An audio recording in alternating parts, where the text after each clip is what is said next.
Hello everyone. तो आज हम लोग बात करेंगे जनरेटर के बारे में। पाइथन में एक जनरेटर कंसेप्ट होता है, ठीक है ना, जो कि मतलब काफ़ी लोगों को समझ में नहीं आता। तो एक तरह से आप इसे एडवांस कंसेप्ट बोल सकते हो, ठीक है ना। एडवांस तो कंसेप्ट नहीं है ये, लेकिन मतलब आपको समझ में आ गया तो आसान है, नहीं समझ में आया तो एडवांस ही है। तो एक तरह से समझो, मतलब बिगिनर को जल्दी ये समझ में नहीं आता, इसलिए इसे एक तरह से आप एडवांस कंसेप्ट ही बोल सकते हो, ठीक है ना। वो तो मतलब एडवांस और सिंपल ये तो समझने पर डिपेंड करता है, रिलेटिव है ये टर्म अगर बोल सकते हो आप। तो मैं यहाँ पे करता हूँ कि जनरेटर इन पाइथन एक कमेंट डाल लेता हूँ, ठीक है ना। तो जनरेटर क्या होता है कि इसमें हम लोग जनरेटर एक फंक्शन के मतलब नॉर्मल फंक्शन की तरह ही होता है, लेकिन नॉर्मल फंक्शन में अगर कुछ भी आपको रिटर्न कराना है तो आप रिटर्न कीवर्ड का यूज करते हो, लेकिन जनरेटर में क्या होता है कि आप इल्ड कीवर्ड का यूज करते हैं, ठीक है ना। और जनरेटर क्या होता है कि ये जब हम इल्ड कीवर्ड से कुछ भी चीज़ रिटर्न कराते हैं तो क्या होता है कि ये एक जनरेटर ऑब्जेक्ट रिटर्न करता है, जो कि एक इटरेबल ऑब्जेक्ट होता है। और इटरेबल ऑब्जेक्ट वो ऑब्जेक्ट होता है जिसमें हम लोग आप मतलब उसे इटरेट कर सकते हो, यानी फोर लूप लगा के उसे आप गेट कर सकते हो वैल्यू। जैसे कि लिस्ट है, टपल्स है, इसको क्या कर सकते हो आप, मतलब इसको इटरेट कर सकते हो, यानी फोर लूप लगा के इसका एलिमेंट एक एक एलिमेंट को आप गेट कर सकते हो। तो ऐसे ही है जनरेटर जो फंक्शन है, ये जनरेटर ऑब्जेक्ट को रिटर्न करता है जो कि इटरेबल ऑब्जेक्ट है, जिसको आप इटरेट करा सकते हो, ठीक है ना।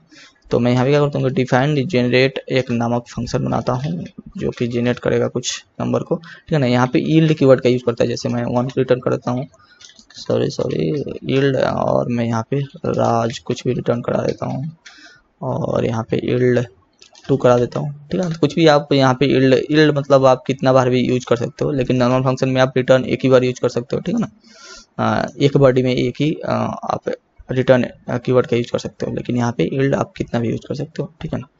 और मैं क्या करता हूँ कि रिजल्ट एक वेरिएबल बनाता हूँ रिजल्ट नाम का, और इसमें मैं जनरेट फंक्शन को कॉल कर देता हूँ। और मैं क्या करता हूँ कि प्रिंट रिजल्ट कराता हूँ और प्रिंट टाइप ऑफ रिजल्ट कराता हूँ, और देखते हैं क्या आता है हमारे पास। तो देखो यहाँ पे जो रिजल्ट है हमारे पास प्रिंट करके क्या दिया, जनरेटर ऑब्जेक्ट, ठीक है ना। और यहाँ पे इसका जो टाइप है ये एक जनरेटर है, ठीक है ना। और जनरेटर जो ऑब्जेक्ट है, यहाँ पे जो जनरेटर ऑब्जेक्ट है ये एक इटरेबल ऑब्जेक्ट है, जिसको आप फोर लूप लगा के गेट कर सकते हो। जैसे मैं यहाँ पे क्या करता हूँ कि फोर आई इन रिजल्ट, और मैं अगर प्रिंट करूँ आई को तो ये प्रिंट हो जाएगा 1 राज 2, ठीक है ना। तो यहाँ पे 1 है, राज है, 2 है। आप इसको नेक्स्ट फंक्शन का यूज करके आप गेट भी कर सकते हो, नेक्स्ट फंक्शन, जो कि मतलब इसमें सबसे ज़्यादा यूज होता है। तो नेक्स्ट मैं यहाँ पे यूज करता हूँ, और इसका पर्पस ही यही है कि हम नेक्स्ट फंक्शन का यूज करके गेट करें इसका वैल्यू, ठीक है ना। तो मैं यहाँ पे क्या करता हूँ कि नेक्स्ट रिजल्ट करता हूँ, ठीक है ना। अगर मैं इसको गेट करता हूँ तो देखो यहाँ पे हमारे पास 1 आ जाएगा। तो और मैं इसको अगर रिटर्न करता हूँ, 1 मिनट रुक जाओ, नेक्स्ट मैं आपको समझाता हूँ इसको, ठीक है। नेक्स्ट अगर मैं करूँगा तो यहाँ पे राज आएगा, ठीक है। तो 1 राज हमारे पास यहाँ पे गेट होके आ गया, ठीक है। तो मैं फिर से नेक्स्ट करता हूँ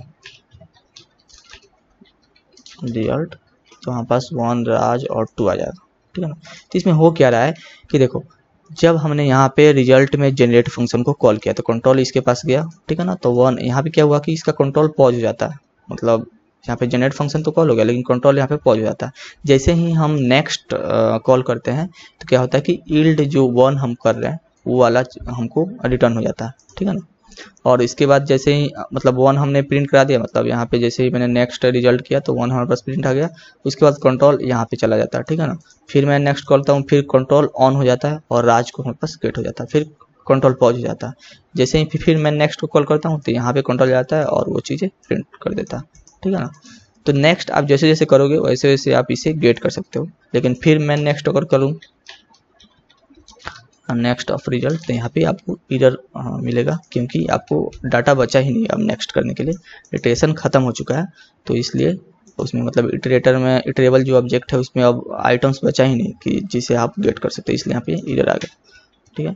तो इस तरह से नेक्स्ट का यूज करके एक समय में आप एक ही एलिमेंट या एक ही रिटर्न थिंग्स को आप गेट कर सकते हो, ठीक है ना।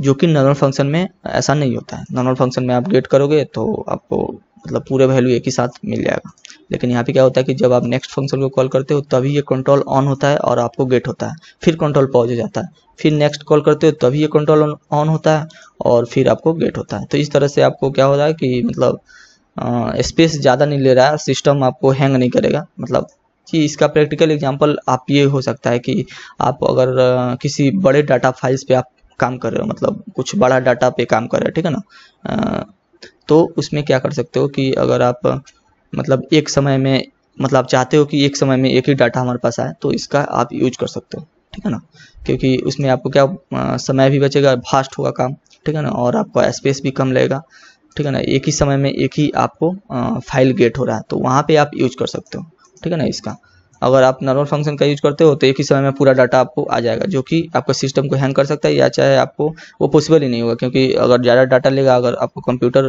कैपेबल नहीं है उसके लिए, तो आपका सिस्टम हैंग हो जाएगा या क्रश हो जाएगा, ठीक है ना। तो इस तरह से आप जनरेटर का यूज कर सकते हो वहाँ पे एक समय में एक ही फाइल को लेने के लिए, चाहे एक ही डाटा को लेने के लिए, ठीक है ना, क्योंकि यहाँ पे कंट्रोल पॉज हो जाता है और फिर गेट होता है, फिर पॉज हो जाता है, फिर गेट होता है, जैसे जैसे आप नेक्स्ट को कॉल करते हैं, ठीक है ना। और यहाँ पे फोर लूप लगा के अगर एक ही साथ आप पूरा को गेट करना चाहते हैं तो आप फोर लूप लगा के यूज कर सकते हो, ठीक है ना। तो यही है जनरेटर फंक्शन। तो आई होप आप समझ गए होंगे कि जनरेटर फंक्शन क्या होता है। तो चलिए मिलते हैं अगले वीडियो में।